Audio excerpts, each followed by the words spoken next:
Bienvenidos amigos, les saluda Rosenberg Polanía en una edición más del programa Una Voz en el Desierto. Es un gusto estar con ustedes en esta cita que el Señor nos concede gracias a lo que dice el Salmo 104, el que hace a los vientos sus mensajeros.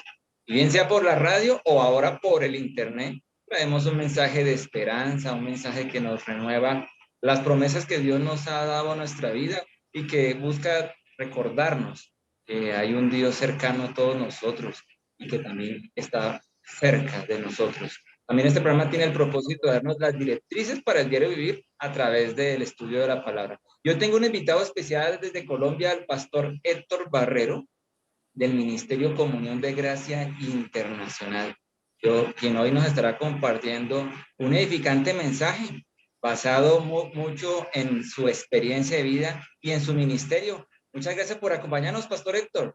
Pues mi querido Rosenberg, qué gusto es estar con usted y con toda la audiencia. Bueno, con el Pastor Héctor ya hemos hecho varios programas, pero por la radio. Este es el primer programa, bueno, en el video para llegar a ese otro público que también necesita conocer estas grandes verdades. Pastor Héctor, ¿por qué no nos cuenta un poquito de su vida, de su trasfondo? ¿Cómo llegó usted a los caminos del Señor? Pues ya es pastor hoy, pero hubo un comienzo. Todos tuvimos un comienzo. Cuéntenos un poco de eso. Pues yo, como la gran mayoría de colombianos, crecí católico por tradición. Mis padres eran católicos, pero naturalmente no practicantes. Digo naturalmente porque mucha gente es católico no practicante, más bien lleno de muchas ideas muy personales acerca de lo que es la religión. Crecí con mi mamá llevándome a Monserrate los primeros viernes, o creo que eran los últimos viernes de cada mes, a subir al Señor caído en Monserrate. Y pues crecí con toda la idea de las abuelitas, del rosario y todo lo demás. Y no era tampoco yo muy creyente, aunque tenía algo en mi corazón, tenía como cierta inclinación por las cosas del espíritu, pero no entendía nada porque en mi casa no había una Biblia, nunca hubo una Biblia y no conocía yo absolutamente nada. Me parecía que era un libro raro. En ese tiempo se hablaba de que la Biblia era un libro que lo podía uno volver loco, era mejor no leerla, no mirarla para nada.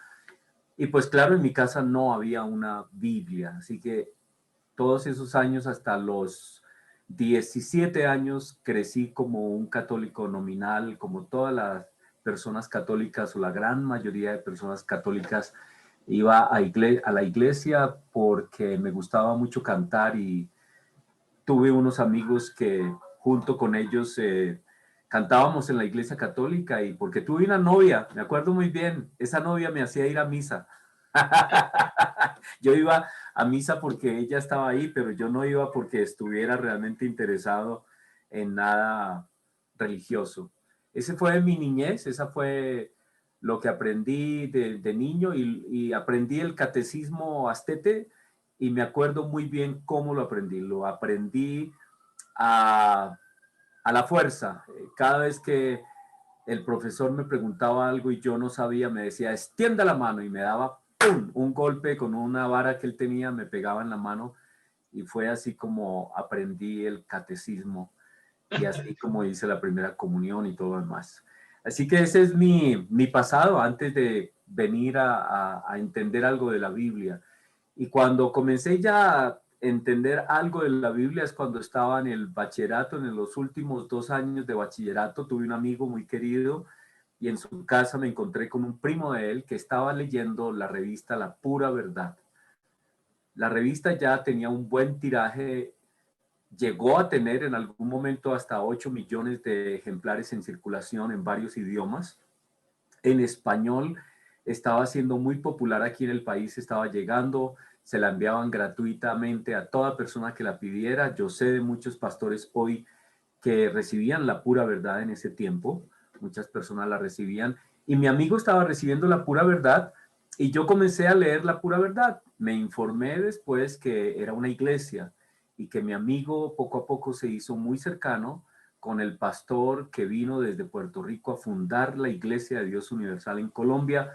Por allá en el año 68, 1968, comenzaron las primeras gestiones de registrar la iglesia aquí en Colombia, y finalmente todo eso se cristalizó en el año 72 cuando comenzó a funcionar ya la iglesia aquí en Colombia con el representante, un señor puertorriqueño, y mi amigo se hizo muy amigo de ese pastor y por ende yo también, así que me hice muy cercano a lo que pasó desde el comienzo en esta iglesia aquí en Colombia. Muy bien, y aquí entramos a algo muy importante. Este programa lo hemos titulado Ley versus Gracia. El inicio del pastor Héctor puede sonar un inicio común a cualquiera de nosotros, pero es que él comenzó en una iglesia con un trasfondo doctrinal muy especial, un trasfondo que él nos va a explicar muy apegado al Antiguo Testamento. Diríamos hoy con un corte no solo sabatista, tal vez así se resume un poco, digamos. Pastor, cuéntenos un poco porque a veces la gente no entiende, piensa que todas las iglesias cristianas son iguales y no, hay iglesias que tienen un corte tradicional, muy legalista y este fue su caso al inicio. Y aquí entra la Iglesia de Dios Universal, ahí puse una foto de su líder Armstrong. Cuéntenos un poco, pastor. Sí, cuando yo llegué a la iglesia me pareció muy lindo todo, me pareció fantástico, me pareció algo nuevo, me pareció algo revelador, porque por primera vez yo tuve una Biblia en mis manos, al fin tuve una Biblia en mis manos. Y la pregunta que se me hizo y que se le hacía a toda persona que estaba llegando a esta iglesia en esos años es, ¿está usted de acuerdo en que tenemos que guardar los 10 mandamientos? Y yo dije, oiga, sí, yo creo que hay que guardar los 10 mandamientos. Y entonces me mostraron Éxodo 20 y me dijeron, ¿y usted por qué no guarda entonces el cuarto mandamiento que habla sobre el sábado? Ahí está muy claro el cuarto mandamiento donde dice que no trabajarás el sábado, ni tú, ni tu bestia, ni tu... nadie debía trabajar el sábado. Es bueno leer todo el mandamiento. Y yo quedé como asombrado porque yo creí que el día de dedicación a Dios era el domingo. Yo siempre entendí eso en el catolicismo. Y para mí fue una cosa muy reveladora que las escrituras dijeran que era el sábado. Y el sábado es el sábado no es el domingo, el sábado es el sábado, séptimo día, y allí comenzó un reto para mí, porque yo dije, ¿cómo así? O sea, yo he estado equivocado todo el tiempo, he estado mal todo el tiempo, porque aquí claramente dice que yo debo guardar ese el sábado. Y yo, muy obediente, algo pasó en mi corazón y por todo lo que estaba sucediendo alrededor mío, de mis amigos, yo acepté comenzar a guardar el sábado.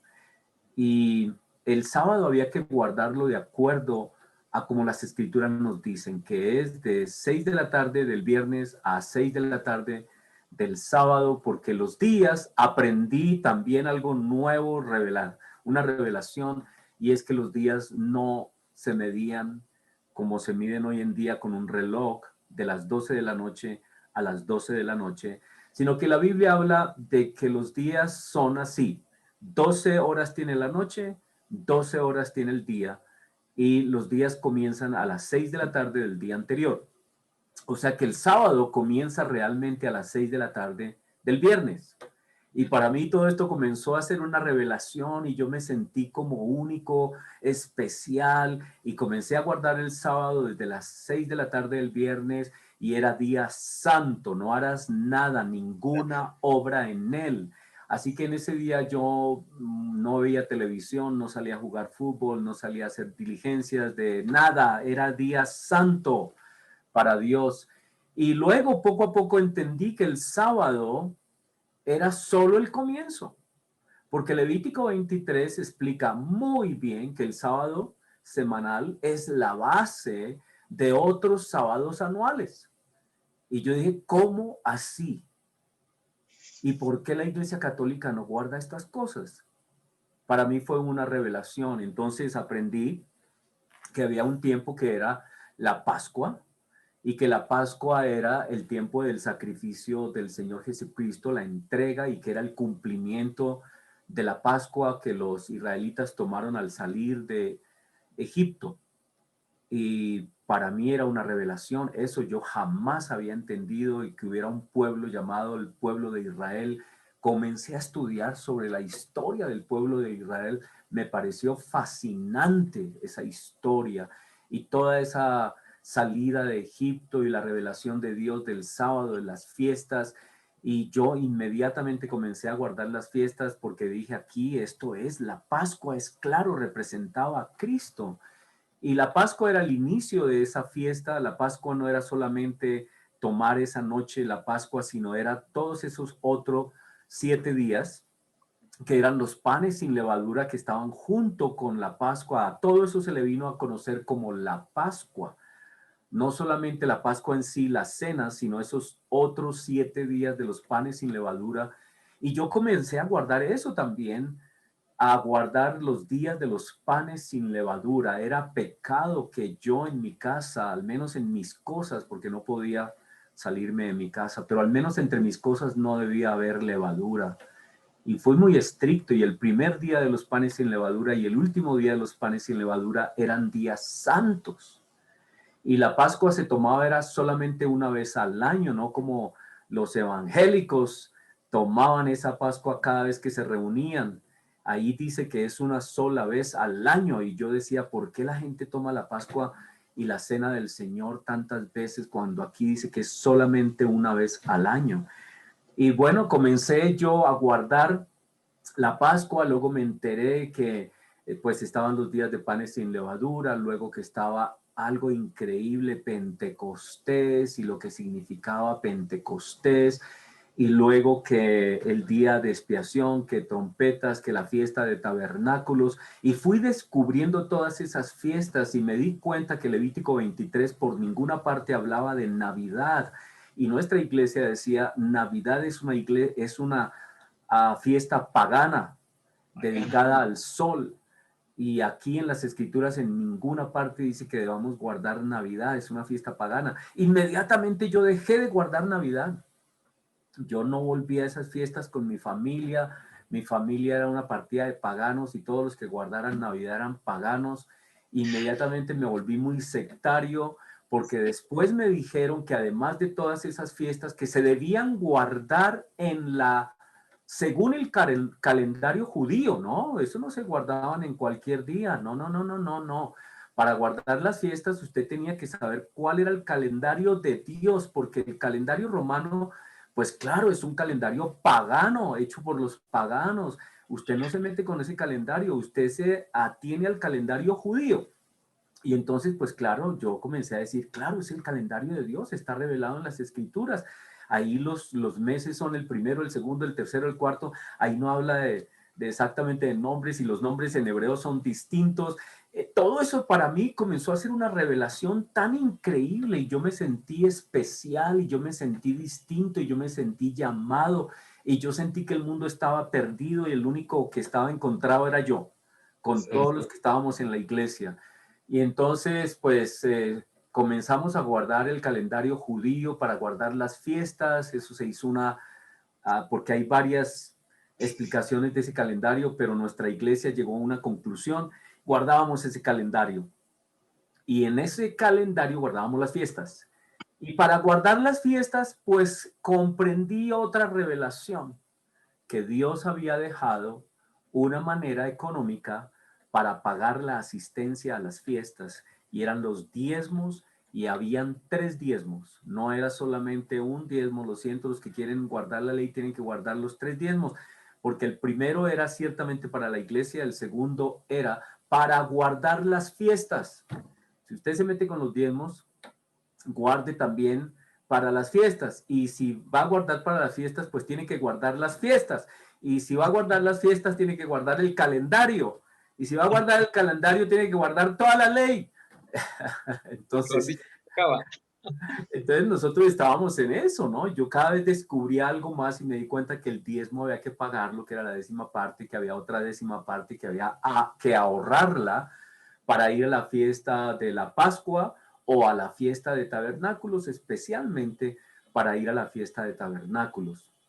Y nosotros salíamos 8 días de nuestras casas, teníamos que ir a algún lugar. distinto a donde nos reuníamos como normalmente iglesia. Teníamos que ir a un lugar donde hubiera esta mentalidad, este ambiente de tiendas temporales.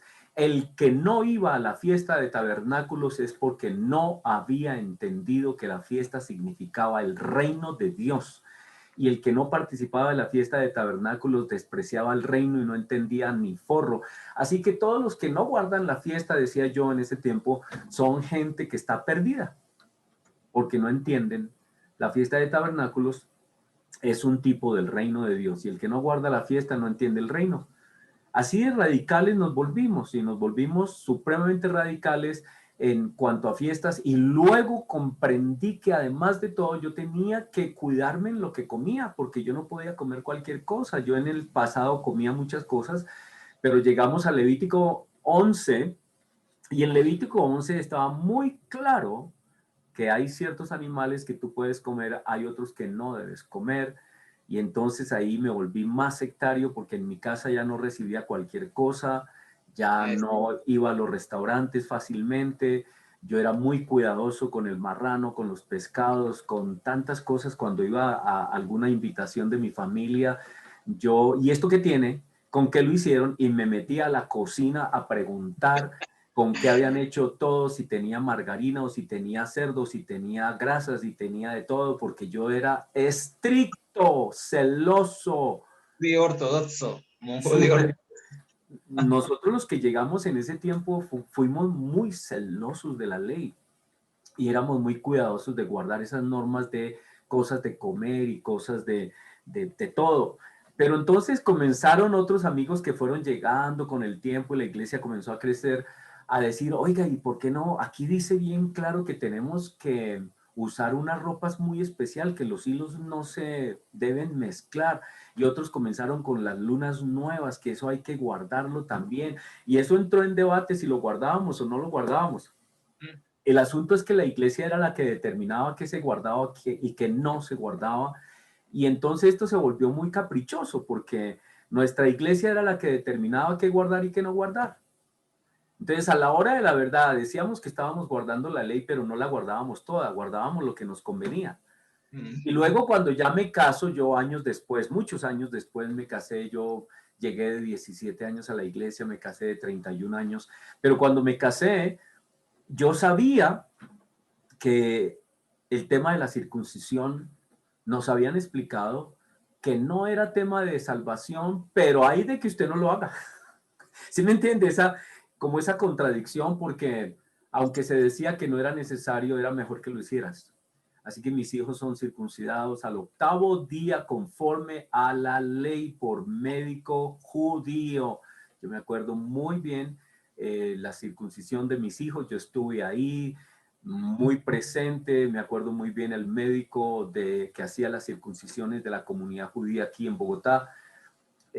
Para mis 2 hijos yo estuve presente, claro, con mi esposa, y cuando este médico tomó el prepucio de mi hijo, lo levantó, le puso la cuchilla y ¡bum! Pasó esa cuchilla. Yo dije, alabado sea el Señor, ¿cierto? Sí. Pues, a ver, nosotros lo estábamos haciendo por cuestiones religiosas. Hay cuestiones médicas que ameritan, ¿cierto? En algunos casos la circuncisión, pero es que nosotros teníamos el elemento religioso, era una cosa como que había que hacerlo. Y todo esto se volvió parte de mi vida. Fuimos muy celosos durante años. Y Eh, estamos hablando, y yo quiero hacer resaltar que estamos hablando de un cristiano evangélico. O sea, esto pareciera que estuviéramos escuchando a un judío ortodoxo, porque los judíos ortodoxos, pues ellos no conocieron a Jesús, pues tienen derecho, por decirlo así, pero usted sí, nos ha hablado como un judío ortodoxo dentro de una iglesia evangélica. sí, Es claro. importante de esto. Nosotros creíamos en Cristo, pero para hacerte un resumen, creíamos en Cristo más la ley. Más, la ley. Es decir, tomábamos Mateo 5 y decíamos, el Señor Jesucristo no vino a abolir la ley. Él vino a confirmar la ley. Entonces entendíamos que lo único que había sido quitado realmente eran los sacrificios, porque Cristo representaba los sacrificios, pero el resto había que guardarlo, todo el resto había que guardarlo.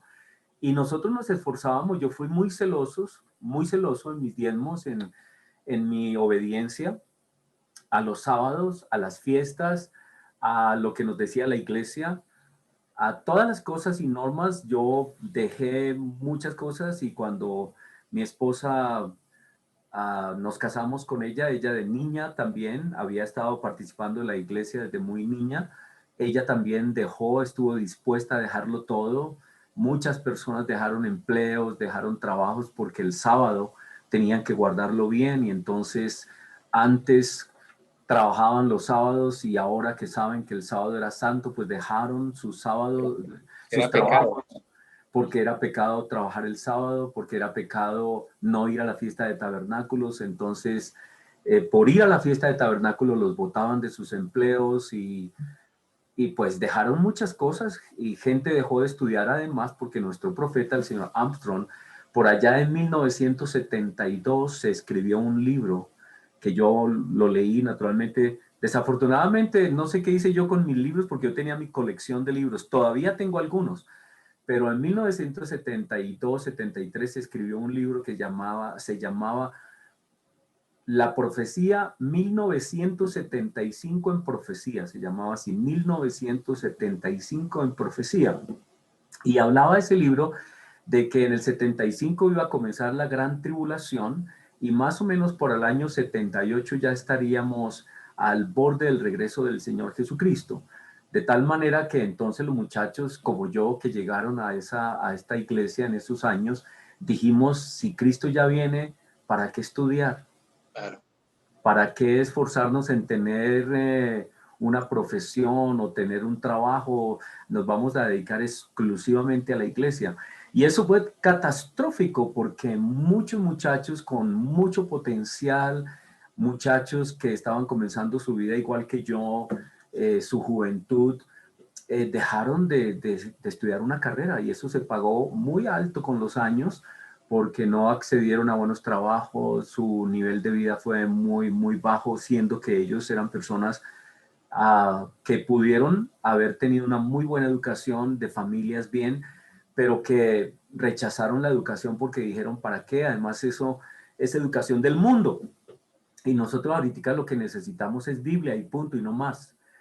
Y nos desviamos en ese tema. Dios conmigo tuvo misericordia porque yo, por alguna razón, yo insistí en estudiar administración de empresas en ese tiempo y yo le dije a mi pastor que yo quería estudiar y que yo pues no iba a ir los viernes en la noche, que yo iba a lidiar con ese tema, pero que yo quería estudiar y mi pastor me respaldó y me dijo, listo, ve y estudias. Y yo estudiaba de noche porque de día trabajaba con la iglesia.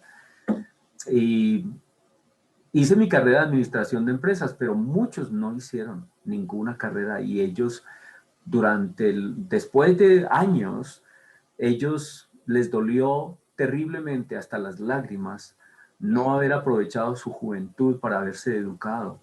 Eso fue una de las cosas terribles que hizo que yo también considerara todo. Porque el profeta se equivocó, como dice la Biblia, nadie sabe el día ni la hora. Y sí, y sufrieron muchos muchachos, generaciones enteras de hombres y mujeres que dejaron todo para venir a entrar a la iglesia. Nos sentíamos escogidos, ungidos y todo lo demás. Y nos sentíamos de maravillas porque nuestro líder, el señor Herbert Armstrong, él sí tenía plata. Y como él sí tenía plata, entonces decíamos, sí ve, nosotros somos ricos, pero el rico era él. Él tenía su propio avión, tenía su jet, viajaba por todo el mundo, viajaba a muchos lugares donde lo invitaban y especialmente tenía una relación muy cercana con el pueblo judío. Y teníamos pues el centro de la iglesia que estaba en California, en Pasadena, California, donde estaba el centro de la iglesia y estaba allí la institución Ambassador. La institución Ambassador era el colegio, la escuela teológica de la iglesia y pues tuve yo por gracia de Dios que me dio por estudiar inglés también. Yo era muy inquieto y no me quedé como con lo mínimo, sino que siempre quise aprender inglés para leer la literatura en inglés. Y entonces yo aprendí inglés y un día mi pastor me dijo, Héctor, ¿quieres estudiar teología? Y yo le dije, claro, claro que sí, no tengo un peso, no tengo plata, no sé cómo ir. Me dijo, tranquilo, saca el pasaporte. Yo, pasaporte, pero es que eso vale. y yo no tengo plata. Venga, vaya y saque el pasaporte. Luego fui a sacar el pasaporte y me dijeron su libreta militar. Y yo dije, no, yo no tengo libreta militar. Pastor, no tengo libreta. Ay, pero ¿cómo así que no tiene libreta? Le dije, no, no tengo, pero ¿a qué horas? Me dijo, tenga, vaya y compre una. Y la compré, en ese tiempo se podía comprar y la compré. Había gente que uno le pagaba y le daban la libreta militar. Y me dieron mi libreta militar. El asunto es que saqué mi pasaporte, me fui a Estados Unidos y estuve estudiando allí en el Instituto de la Iglesia 3 años. Estudié todo lo que era nuestra profecía, nuestras doctrinas, absolutamente todo lo que enseñaba nuestra iglesia lo estudié en 3 años que estuve allí en la institución. Y luego me volví para acá y estuve a cargo de toda nuestra operación de literatura, que en ese tiempo era muy grande, entre Colombia y Ecuador. Enviábamos desde Colombia, administrábamos Ecuador y Venezuela también, y enviábamos todo lo que eran los folletos, la literatura que distribuía la iglesia, porque nosotros no podíamos predicar personalmente. Quien predicaba eran los folletos, los artículos, porque los artículos estaban bien escritos y uno no tartamudeaba al decir las cosas, entonces lo mejor era dar un artículo, no hable usted, entregue un artículo del señor Armstrong El a tratado. alguna de las revistas del señor Armstrong y eso es lo que convence, así que por eso el señor Armstrong era el gran apóstol, el único escogido, el hombre de la gran unción. El- Y todos los demás a callar. Sí. Los anulaba, ¿no, pastor? Los anulaba porque no les permitía a ustedes, usted acaba de poner un gran ejemplo, ¿no? Cuando en un ministerio solo una persona centra la palabra, se aparta de la verdadera enseñanza. Vemos que Pablo formó Timoteos, Jesús formó apóstoles. Es muy bíblico delegar, ¿no? O enviar. Y entonces ahí se va Sí, viendo aquí también. era prohibido, los hermanos no debían enseñar. Donde hubiéramos enseñado todos, mejor dicho, hubiéramos llenado de legalismo todo Colombia. Yo No, creo que hasta mejor que no lo hicimos. Porque, y mire que nuestro movimiento tuvo mucha fuerza y tuvo mucha incidencia e influencia. Y yo me he encontrado con pastores que con el tiempo comenzaron a guardar la ley, que estaban antes en la gracia y comenzaron a guardar la ley por influencia de nuestras publicaciones. Y me han invitado a algunas iglesias donde comenzaron a guardar la ley y les he contado mi testimonio también y por qué no es necesario guardar la ley hoy. Pero nosotros ejercimos una gran influencia en mucha gente para que guardara la ley, desafortunadamente sí. bueno, pastor, ¿por qué la ley es tan atrayente? Una vez compartí con usted, usted me decía que es que tiene algo que llega uno a enamorarse de la letra, aún conociendo que existe un antiguo y un nuevo. ¿Por qué la ley tiene ese magnetismo? ¿A qué se Sí, debe? sí, bueno, yo pienso que hay varias razones. La primera por unos falsos argumentos que se pueden presentar y es, como yo te decía, comenzar desde los 10 mandamientos a presentar el sábado como fundamento para el cristiano y luego las fiestas. Y nosotros pensábamos que, por ejemplo, los adventistas no eran consecuentes porque ellos leían muy claramente el sábado, pero no continuaban con las demás fiestas, que son sábados también, sábados, porque el sábado es descanso y un sábado puede caer en cualquier día, lunes, martes, miércoles. El sábado simplemente significa descanse en este día. Entonces los adventistas no descansaban en los días de fiestas anuales y para nosotros no estaban cumpliéndolo todo. Y, y el saberse exclusivo, eso da un ambiente de superioridad muy lindo. Sí, Sentirse orgullo. uno mejor que todo el mundo, eso es Claro, magnífico. sentirse el más apegado a la letra, ¿no? Y los demás Imagínense. son débiles en la fe, me imagino. Así es, ¿no? Yo llegué a sentirme que yo era un escogido, pero de lo más escogido, a tal punto que a uno le decían, cuando me ordenaron ya pastor en 1988, yo sentía que yo era muy escogido y que era más escogido de los escogidos porque era pastor y pensé, le hacían a uno creer que uno era prácticamente judío, es decir, como descendente de una realeza y de una tradición milenaria y entonces uno se sentía muy especial. Sin embargo, yo me miraba al espejo y decía, no, yo no puedo ser judío, yo soy negrito, yo debo ser de por acá, de alguna de las tribus de por acá, pero no importa, yo creo que soy judío por fe. Es que les Hablemos meten de a eso, uno esa pastor. idea. Hablemos de eso porque precisamente parece que hay un evangelio, no. Se cree que la salvación es por raza, ¿no? Precisamente usted Sí, llega a un concepto bueno. sí, es que este tema nosotros lo tuvimos muy pegado en la iglesia y fue algo que yo descubrí cuando fui a Estados Unidos. No era muy evidente aquí en Colombia porque nuestro pastor que había venido acá como buen latino, él sabía un poco de la historia de nuestro mundo latino, sabía que aquí hay muchas mezclas, muchas razas mezcladas. Y yo, por ejemplo, en mi propia familia tengo una hermana que es blanca de ojos verdes. Mismo padre, misma mamá, pero por cuestiones genéticas ella es blanquita. Entonces aquí no se trajo esa mentalidad muy fuerte, pero en Estados Unidos había un racismo violentísimo, Claro. porque además ellos habían tenido una guerra civil por cuestiones de raza y porque había un cristianismo tradicional histórico en Estados Unidos que hablaba del semitismo, que es la idea apoyada en Génesis 6:9, donde dice que Noé era perfecto en sus generaciones. Y eso se malinterpretaba. En Génesis 6:9 dice, estas son las generaciones de Noé, exacto, varón justo, era perfecto en sus generaciones. Y se creía que esa perfección era de raza, que él era semita, que él era descendiente de Set y que Dios estaba lidiando en su plan de salvación con los semitas, que Abraham fue semita, sus hijos fueron descendientes de Sem, y que los que Dios maldijo eran los negritos, por causa de Caín, por causa del pecado de su hijo, por causa de Babel, que se construyó por parte de estas razas. Y entonces se desarrolló la idea del racismo terrible. Cuando yo llegué a Estados Unidos me llevé una sorpresa que yo no esperaba encontrar. Mi pastor sí me dijo, Héctor, cuando llegues a Estados Unidos acuérdate que las rodillas son el lugar del cuerpo que más aguantan.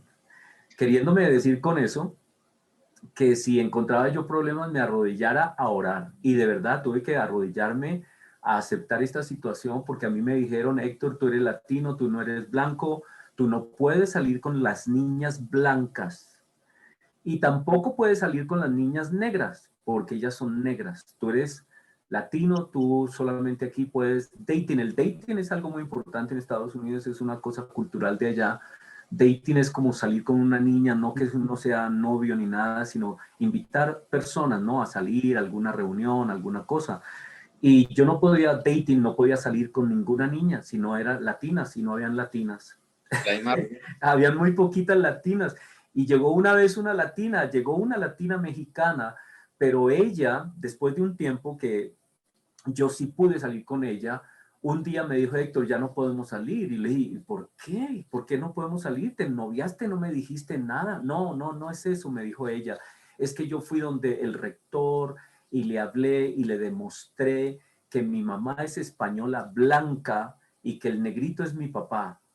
Y entonces allá me dijo el rector, bueno, entonces decide qué quieres, salir con latinos o salir con blancos. Y ella me dijo, yo decidí salir solo con blancos, ya no puedo salir contigo. La volvieron blanca, oficialmente la volvieron blanca y esto es algo, no que le pasó a un amigo o a alguien así, no, me pasó a mí personalmente. Oiga, el legalismo, ¿cómo llega? ¿No? Y el legalismo fue terrible, muy fuerte, y esa es la misma idea que tenían los judíos. Los judíos tenían un legalismo de raza terrible y Juan el Bautista es el que llega a romper con esa idea. Cuando Juan el Bautista está allá en Mateo 3, sale a bautizar, dice, y no penséis decir dentro de vosotros mismos, Abraham tenemos por padre, porque yo os digo que Dios puede levantar hijos a Abraham aún de estas piedras. Es decir, les quitó el argumento a los judíos. Juan el Bautista comienza a anunciar que el evangelio es no por raza, que no es un derecho de los judíos que ellos no tenían, porque ellos se sentían con el derecho de entrar a lo que fuera, eran judíos, eran descendientes de Abraham, pero a Juan el Bautista comienza a hacerlos pensar y a decirles, mira, no se trata de raza, la salvación no va a ser por raza, sino por gracia. Y eso les tocó muy duro a los judíos y no lo entendieron por qué. En ese momento no lo entienden y pasaron buenos años para entenderlo, pero muchos no lo entendieron porque ellos traían una tradición de 1500 años. Y mira, 1500 años no se pueden derrumbar en 2 o 3 días, 8 días, o en ni siquiera en el año que estuvo predicando, o 2 o 3 años que estuvo predicando Juan el Bautista, era muy difícil. Pero Juan el Bautista comienza a anunciar que la salvación ya no es por raza, o porque eres semita, o porque eres escogido por alguna cosa en especial. No, es por gracia. Él comienza a anunciar la gracia y el nuevo pacto en Cristo por gracia. Y ahí Importante, comenzó. pastor, es muy importante este ítem porque aún hoy en día las corrientes mesiánicas judías que han venido como a atraer adeptos dentro de la iglesia cristiana y se vuelve a creer o a mal creer esto de que hay que ser medio judío, cristiano medio judío o judío Sí, para poder adquirir esa salvación o esa justificación o esa gracia delante de Dios. sí, Qué tristeza que sí, sí, esté sí. ese. Sí, muchos han acudido a ese tema porque de hecho el mismo gobierno español, sintiéndose culpable de haber sacado a los judíos de España, aún hasta estos días, España y Portugal está dándole posibilidades a los judíos y descendientes de judíos de volver a España y a Portugal. Y entonces los judeomesiánicos han estado diciendo eso. Mira, hermano, si ves, tú posiblemente eres judío, vuelve a tus raíces, vuelve a tus raíces. Y entonces también han predicado que prácticamente es por raza y es por el idioma. Si tú manejas el hebreo, si tú dices Yeshua en cambio de Jesucristo, pues entonces tienes más posibilidades de salvación porque el nombre es muy importante. Pero el Señor Jesucristo en Pentecostés mostró que su nombre se puede pronunciar en muchos idiomas y que de muchos idiomas iban a venir a creer. Y aquí no es tampoco por el idioma, no es por el hebreo que somos salvos, aunque muchas personas hacen énfasis en el hebreo y que el hebreo y que el hebreo y que el Yeshua y que todo es en hebreo. Tenemos que salir de esa mentalidad también porque no es ni por la raza ni por el idioma. Pentecostés profetiza que el evangelio sería predicado en todos los idiomas de la tierra y que hay que ir a las naciones en el idioma de las naciones y que hay que predicar al Mesías según el nombre del Mesías, según el lenguaje de las personas. No tiene que ser en hebreo, en el lenguaje, el evangelio es el evangelio de una persona, acerca de la persona de Cristo, no es acerca de un nombre en hebreo. Pastor, ¿y cómo entramos ahora a la transición? Usted ya, en la iglesia y el ambiente completo era legalista, era mosaico. ¿Cómo fue la transición hacia la gracia verdadera? Porque usted Pues ahorita predica, ahorita ya no está en esa iglesia. Algo pasó, cuéntenos, por favor. Pues mira, el señor Armstrong, que fue el fundador de nuestra iglesia, él muere en 1986 y ya había dentro de la iglesia algunas inquietudes de pastores que se estaban preguntando si lo que nosotros estábamos haciendo estaba correcto. Pero mientras que el señor Armstrong estuvo vivo, no se pudo hacer nada porque él era el apóstol y él tenía suprema autoridad, mando, control absoluto de todo. Pero cuando el señor Armstrong muere, entonces viene a la dirección de la iglesia un hombre que ya no tiene tradición judía, que ya no tiene esta relación, porque el señor Armstrong tenía, al menos él creía, él decía tener una relación sanguínea con los judíos, pero la persona que viene ahora es un ruso que no habla él de tener ninguna relación judía en su sangre o con la Deus. nación de un gentil, un Sí. gentil.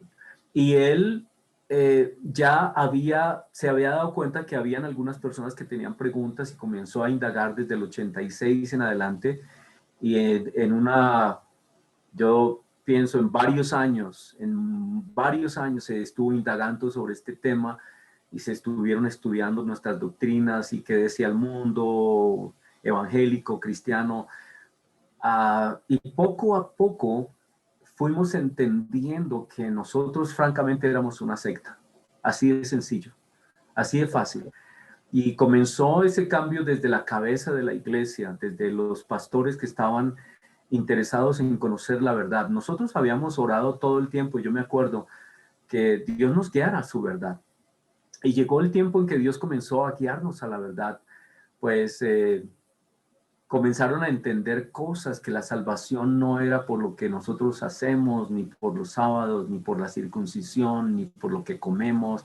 Poco a poco se fue entendiendo ese tema, se fue haciendo más énfasis en la centralidad de Cristo. Nosotros pensábamos que Cristo era una persona inferior al Padre.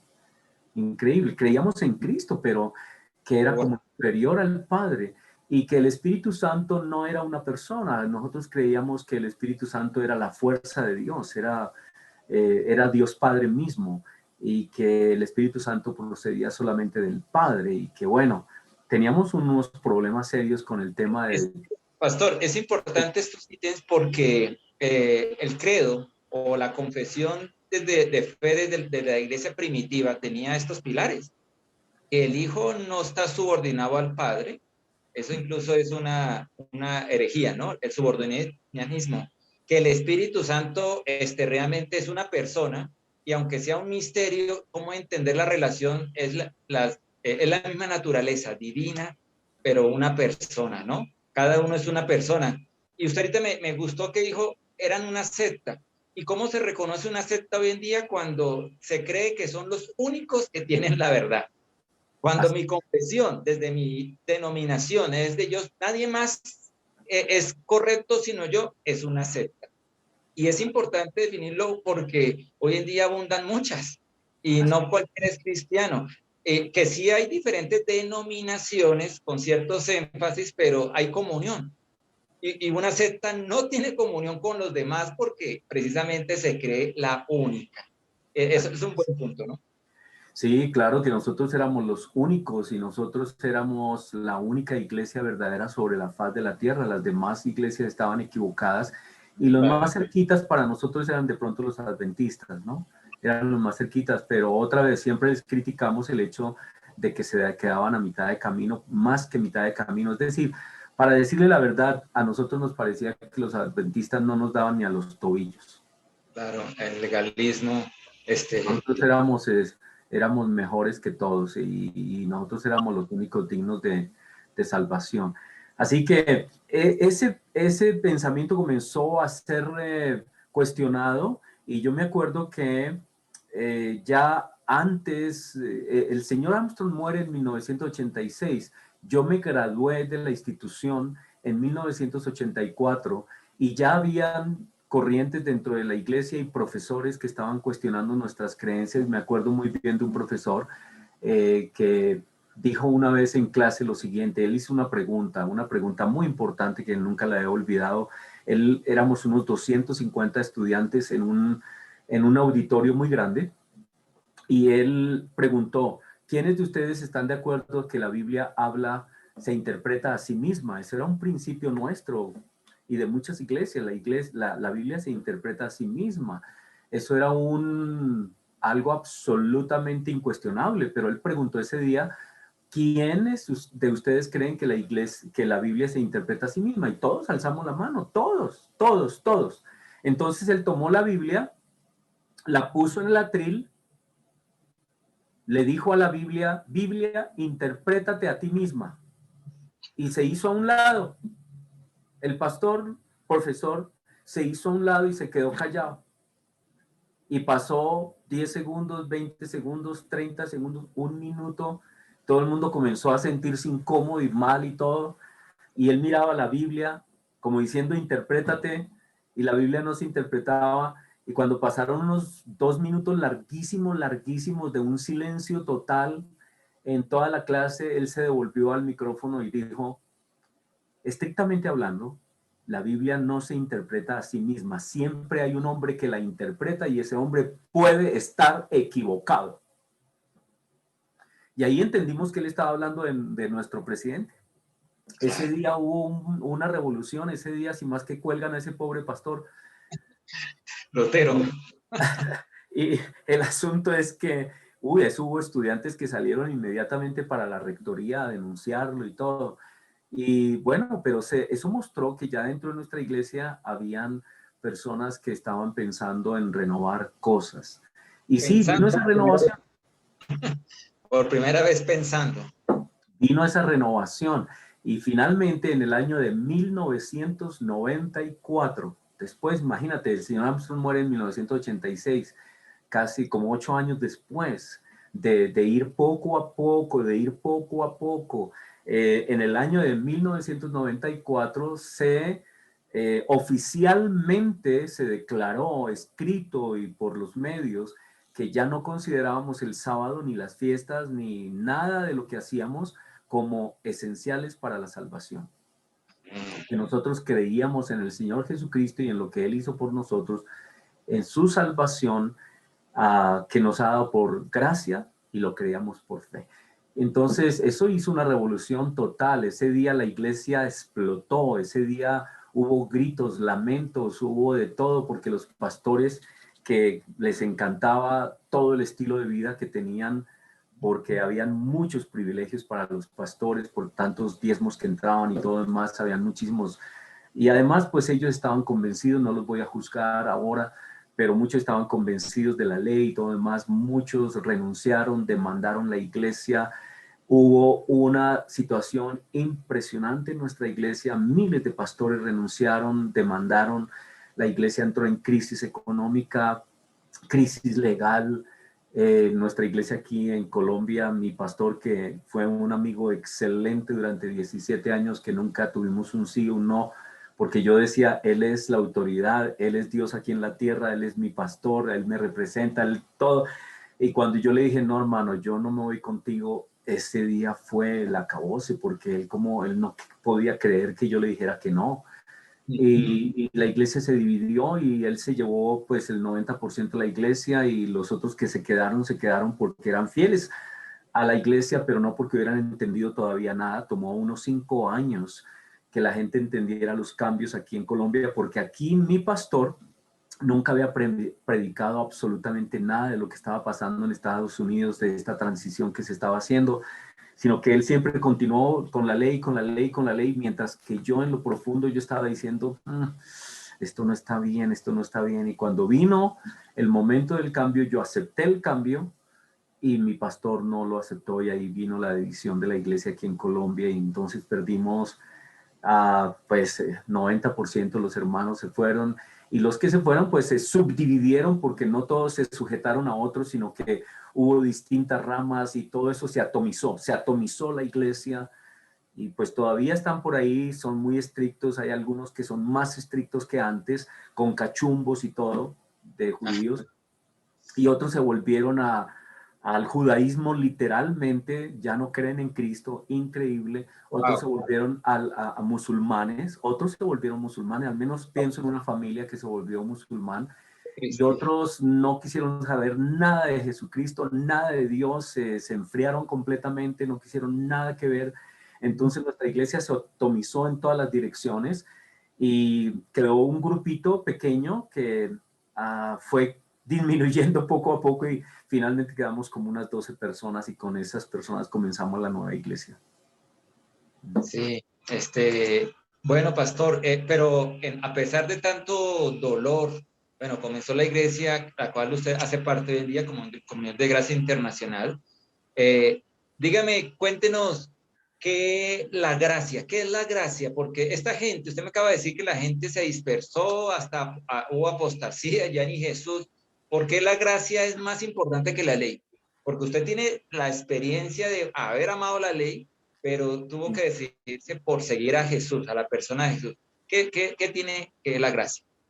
Bueno, para mí, en mi concepto, hubo razones tanto teológicas como prácticas para mí comprender la gracia.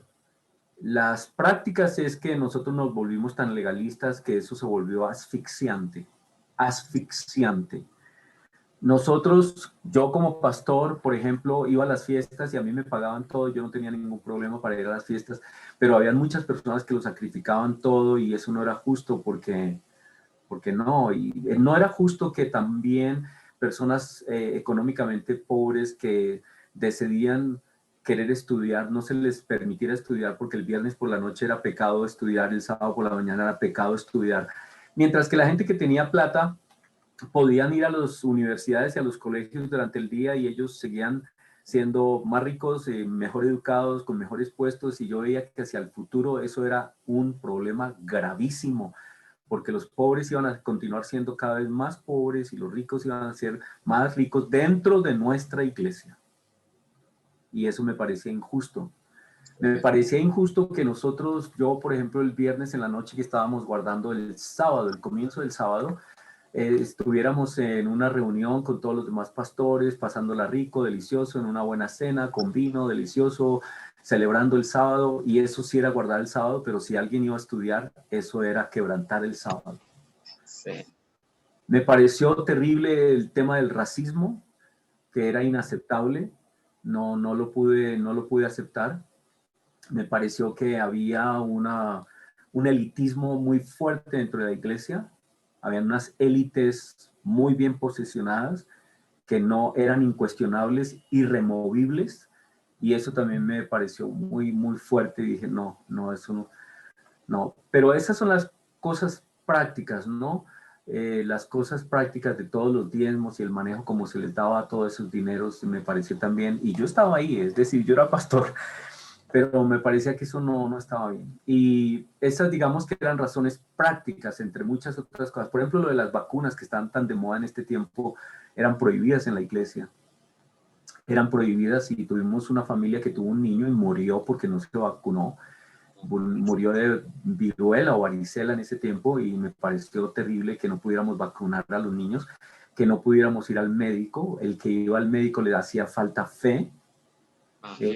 Sí, tenía que confiar completamente en los paños ungidos y nosotros manejábamos el tema de los paños ungidos, mientras que yo descubrí personalmente que nuestro líder, el señor Herbert Armstrong, iba anualmente a Suiza a unos tratamientos médicos muy intensivos para mantenerse súper bien. Era una hipocresía. Era una hipocresía lo de la raza porque a nosotros se nos mandaba a casarnos con gente de nuestra propia raza, pero el líder de nuestra iglesia se casó con una mexicana, siendo él supuestamente judío. Él tuvo su primera esposa, ¿no? Su primera esposa. Su primera esposa murió y la segunda esposa era una mexicana. Entonces decía, bueno, ¿y cómo él sí se puede? A ver, esto es... había muchas incongruencias. Entonces, en la parte práctica. Pero digamos que la parte práctica es secundaria. La más importante es la parte teológica, que comienza cuando el Señor Jesucristo viene a predicar y anuncia, por ejemplo, en su transfiguración, de que ya no va Moisés más, Elías ya no va más. La transfiguración es el anuncio de quién es Cristo, de quién es el Mesías y quién es el Salvador. Y cuando Pedro y Jacobo y Juan tienen esta visión, la transfiguración de Cristo delante de ellos, se dan cuenta que ahí está Moisés y está Elías, pero hay una voz que dice acerca de Cristo, este es mi Hijo amado, escúchenlo a él. Y cuando pasa la visión está solo el Señor Jesucristo, no está Moisés, no está Elías, y esto habla de que el Señor Jesucristo y su ministerio y su obra es superior, con mucho a la obra de Moisés y a la obra de Elías y todo lo que pasó en el antiguo pacto. El antiguo pacto es el antiguo, con Cristo hay una nueva manera de relacionarnos con Dios. Es una nueva manera. En la antigua manera, la manera de la ley de Moisés era por lo que tú hacías y por tu obediencia a todos estos ritos.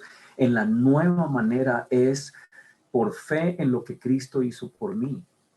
Porque en la antigua manera se probó que no hay nadie que sea capaz. No hay nadie, no hay Elías, no hay Moisés, no hay Noé, todos ellos pecaron, todos ellos fallaron, pero ellos anunciaban, ellos fueron prototipos de Cristo. quien sí iba a representarnos plenamente, Cristo plenamente Dios, plenamente hombre, como hombre nos representa totalmente ante el Padre, como Dios nos representa totalmente al Padre. Y cuando nos representa, entonces Él se bautizó y nosotros somos bautizados en Cristo. El verdadero bautismo que vale delante del Padre no es mi bautismo, porque mi bautismo puede ser imperfecto. Yo me puedo bautizar a haberse me olvidado cantidad de pecados, pero yo me bautizo en el bautizo perfecto de Cristo. Él no necesitaba bautizo, pero Él se bautizó para ser mi representante ante el Padre. Y todos los actos del Señor Jesucristo son vicarios en representación de la humanidad. Y Él se entregó por nosotros cuando aún nosotros ni siquiera lo conocíamos.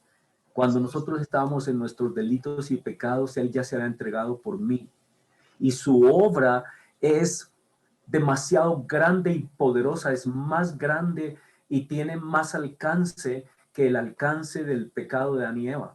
Si por Adán y Eva entró el pecado al mundo y por el pecado entró la muerte, dice Romanos 5 que por la justicia de un hombre vino la bendición por gracia a toda la humanidad. Solo que tenemos es que creerlo y confesarlo. Así que no es por mis diezmos, ni por mis sábados, ni porque coma marrano o no coma marrano, o haga, lo que usted haga no lo salva. No hay nada ni que lo mejore. Yo creí que no comiendo marrano yo iba a crecer un poquito más, iba a tener ojos verdes. Pero no, no me cambió nada. Comer o no cambiar no me hace mejor que nadie. Era una cosa que hablaba de los tiempos, eran cosas que profetizaban la plenitud de la obra de Cristo. Guardar la ley minimiza la obra de Cristo a nuestro favor. La subestimas. Da la idea de que la obra de Cristo no fue suficiente, lo cual es herético porque Colosenses, Pablo escribe muy claro que en Cristo estamos completos. Y Pablo, de todos los que comprendió esta verdad. Él dijo, mire, yo guardaba todo, pero el Señor Jesucristo tuvo que darme mi coscorrón porque todo eso que yo guardaba no me llevó a Él. Se me tuvo que aparecer Él a mí. Y por eso Pablo dijo, la ley no me llevó, aunque debía haberme llevado a Cristo, la ley no me llevó, la ley era para llevarme a Cristo, pero la ley no me llevó, por lo tanto, todo lo que yo consideré importante lo tengo ahora por basura. ¿Para qué? Para ser considerado solo en Cristo, mi Señor. Y hay algunas personas, y a mí me pasó cuando yo entendí la gracia, dije, ¿cómo así? O sea, que ya no guardo el sábado, ya no guardo esto, ya no guardo los 3 diezmos, ya no guardo. Entonces, ¿qué voy a guardar? Queda uno en un vacío, como diciendo, ¿y ahora qué hago? ¿Qué voy a guardar? Y la ley y la palabra de Dios y las explicaciones del apóstol Pablo nos dicen, ahora es la ley de Cristo. Deja que Cristo viva en ti. Él te va a guiar. Él te va a mostrar lo que es bueno, y comienza uno a leer todo lo que Pablo escribe acerca de cuáles son los deberes del cristiano. En todas sus epístolas él habla de los deberes del cristiano, pero nunca habla que los deberes del cristiano tengan que ver con la ley de Moisés. Tienen que ver con muchos aspectos, menos con la ley de Moisés. De hecho, él combatió a los que querían enseñar la ley de Moisés. Y fue en el lugar donde Pablo por primera vez enseñó, en Antioquía, donde fueron llamados cristianos. Allí fue porque Pablo predicó la centralidad de Cristo, mientras que en Jerusalén tuvieron problemas. Algo sucedió en Jerusalén. Llegaron muchos judíos, creyeron el día de Pentecostés 3,000, luego dice que 5,000, luego dice que muchos judíos sacerdotes creyeron, pero todos ellos ejercieron una presión sobre los discípulos, sobre los apóstoles, que la iglesia tenía un peligro de volverse una iglesia como una secta judía. Una secta judía. Y Pablo dijo, no, la iglesia no puede ser una secta judía. Y él fue, Hechos 15, y presentó el evangelio que Cristo le estaba enseñando. Y en Gálatas Pablo dice, no hay 2 evangelios. No hay 2 evangelios, hay un solo evangelio, y es el mismo evangelio para judíos, es el mismo evangelio para gentiles. Porque hoy hay la idea, ¿no? Que el evangelio es uno para los judíos y el evangelio es otro para los gentiles. No, el evangelio es Cristo, punto. Y Cristo es uno, punto. Cristo no es dos, Cristo es uno. Hay un solo Pareciera, evangelio. pareciera que hubiera dos planes de salvación, uno para los gentiles y otro para los judíos, y no es así. Lo cual no es así, lo cual está, las escrituras nos muestran que hay un solo Señor, un solo bautismo, un solo Dios, una sola iglesia, una sola fe, está muy claro. Y Pablo dice, no es que haya otro evangelio, no hay uno solo, sino que hay otras personas que creen que hay otro evangelio. No, no hay uno solo. Ahora, las personas que guardan toda la ley, yo habiendo pasado por ahí, siempre he dicho que yo oro por ellos y los bendigo en el nombre del Señor Jesucristo para que ellos entiendan la inmensidad de la obra de Cristo a favor de ellos. Que no se rebajen a guardar la ley, que parece muy linda y que es muy bonito guardar el comienzo del sábado y que tan lindo y que los moñitos y que las cenas, eso no es el evangelio por muy lindo que sea. Y con el tiempo se vuelve sectarismo, se vuelve desprecio a los demás que no lo guardan, que no usan estas cosas o aquellas cosas. Eso se vuelve un legalismo terrible. Y Cristo vino a romper barreras de sectarismos. Él vino porque Él ama al mundo, porque de tal manera amó Dios al mundo, que dio a su Hijo unigénito Jesucristo, para que todo aquel que en Él crea no se pierda. El que crea en Cristo, en que crea, lo que tenemos que hacer es entender la profundidad de la obra de Cristo y de quién es Él, porque si nos damos cuenta de quién es Cristo, que es Dios, que no es un ángel, que no es un ser creado, que no es un Dios inferior, no, es Dios que vino por nosotros en su inmenso amor, dijo, ustedes no pueden, yo voy por ustedes y todo aquel que crea en mí, yo le ofrezco salvación. Entonces, si nosotros entendemos la inmensidad de Cristo, las personas que guardan la ley disminuyen la persona de Cristo. Y Pablo lo dice muy claro, dice, el que quiera guardar la ley, disminuye la persona de Cristo. Cristo es Dios, Él es Dios. Esa es la grandeza de Cristo, que se despojó de todo lo que Él es. Y vino y nos representó sin dejar de ser Dios. Nos representó y nos tomó consigo y nos presentó ante el Padre. Pero Él no va a forzar a nadie para que crea en Él. Tenemos que tomar esa sencilla decisión y decir, Señor, yo creo en ti, te necesito, mis obras no sirven, yo sé que eres tú, Señor. Y eso requiere humildad, eso requiere mucha humildad. Pero todas las personas que quieren guardar esto y aquello, hay mucha soberbia. Yo tuve esa soberbia de decirle a los demás, ay, es que usted come pan con levadura en los días sin levadura, o usted come marrano, usted es un gentil, usted es puerco. Y uno se va volviendo muy orgulloso con la ley. Lo que Pero pasa es que estamos acostumbrados a conseguir las cosas por nuestro esfuerzo. así Y es. las obras y la gracia son opuestas. En este caso no podemos hacer nada más que aceptar el esfuerzo de Dios. La obra es que creáis en aquel que Él envió. Esa es la obra de Dios. Sí, sí, Pastor, el tiempo se nos ha ido. Regálanos una oración porque sé que aún como cristianos evangélicos a veces somos legalistas. No porque sí, no como marrano, no porque sea el sábado, pero podemos ser muy legalistas en sí. nuestra manera y Cristo nos quiere llevar a esa libertad y usted tiene mucho testimonio. Regálanos una oración en esta línea para que el público y todos, ¿no? Sí, que esa fue otra cosa que encontré. Cuando yo salí del sabatario, y entré a las otras iglesias, también hay legalismo de otras clases.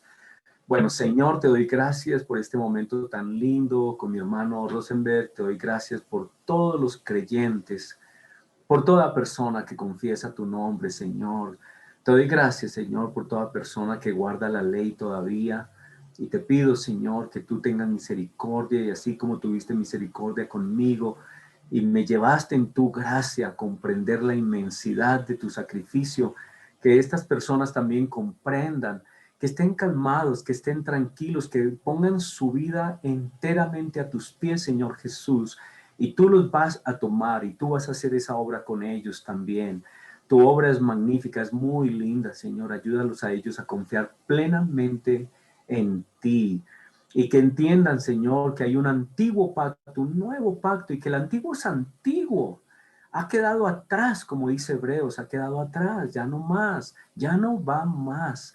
Y con el Señor Jesucristo, contigo, Señor, comenzó un nuevo pacto, una nueva manera de relacionarnos con el Padre, y es a través de tu perfecta obra a favor nuestro.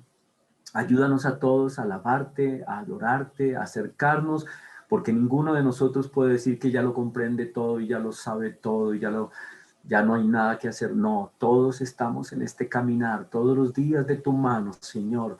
Bendícenos, ten misericordia de todos nosotros, que tú, Señor, nos guíes a toda tu iglesia, a todos aquellos que tienen temor de ti, Señor, que a todos tú extiendas esa gracia enorme, hermosa, sobre todos nosotros, y la bendición del Padre, del Hijo y del Espíritu Santo esté sobre todos nosotros, mis hermanos. Amén. Amén. Muchas gracias, Pastor Héctor Barrero. Nos ha dado hoy una bonita administración. Y les recuerdo que en la página web www.unavozeneldesierto.org hay un menú audios. Ahí desarrollamos este tema en 3 programas diferentes. En entrevistas se encuentra Sabatismo, si quiere profundizar más. Le invitamos a que se suscriba a este canal y que lo comparta con otros. Muchas gracias, Pastor, y muchas gracias a los oyentes. Muchas gracias. Muy buena tarde.